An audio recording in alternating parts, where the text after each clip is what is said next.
Emmanuel Macron a annoncé « Aucun enseignant ne démarrera sa carrière sous 2 000 € net mensuels ». Qu'en pensez-vous ? Donc d'annoncer que les carrières débutent à 2 000 €, certes, on s'en réjouit. Le début de carrière à 2 000 € c'est bien, mais qu'est-ce qu'on fait ensuite? Parce qu'aujourd'hui, il faut 15 ans pour atteindre 2 000 €. Donc il va falloir nécessairement que ça passe par une revalorisation de tous les salaires à tous les moments de la carrière, sans contrepartie, hein. Être revalorisé pour ce qu'on fait déjà. Je rappelle que les enseignants ont perdu 25 % de pouvoir d'achat en 20 ans.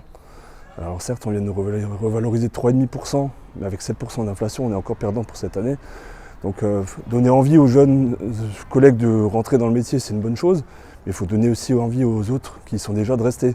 Et il y a aujourd'hui de plus en plus de démissions, arrêts, maladies pour burn-out, etc., épuisement professionnel. Donc clairement, c'est pas suffisant. Après des craintes de pénurie, le ministre de l'Éducation nationale a assuré « Il y aura un enseignant dans chaque classe ». Quelle est votre réaction ? S'il y en a un, ce sera sans doute parce qu'on utilisera un remplaçant. Le remplaçant n'est pas là pour ça. Le remplaçant, il va être là pour remplacer dans quelques jours, semaines, les enseignants malades. Donc on reporte le problème. On va très vite se rendre compte que le compte n'y est pas. Recruter un contractuel aujourd'hui, on est en train d'essayer de nous faire croire qu'on les a formés en 4 jours. Je tiens quand même à dire un mot là-dessus. Qui peut imaginer qu'on forme quelqu'un, un enseignant, en 4 jours? On commence à avoir un peu de recul avec les années. On sait qu'en moyenne, un contractuel sur 2 va démissionner dans les semaines qui suivent. Donc ça, c'est aussi un paramètre. Et évidemment, on ne nous en parle pas.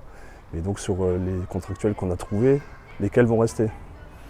On pourra refaire le point dans quelques semaines. Je pense que ce ne sera pas aussi simple que ce qu'on essaie de nous faire croire. Alors il y a une solution toute simple qui existe. Alors elle ne va pas malheureusement être suffisante. Il y a une liste complémentaire du concours. L'an dernier, on s'est battu toute l'année pour réussir à obtenir le recrutement des collègues qui figuraient dessus. Il y en avait environ 25 sur l'académie. On a réussi à obtenir leur recrutement en février et mars après des mois de bataille contre l'administration. Là, ils sont 12 cette année sur l'académie. On commence déjà par recruter ces 12-là. C'est loin d'être suffisant évidemment, mais c'est déjà une première solution.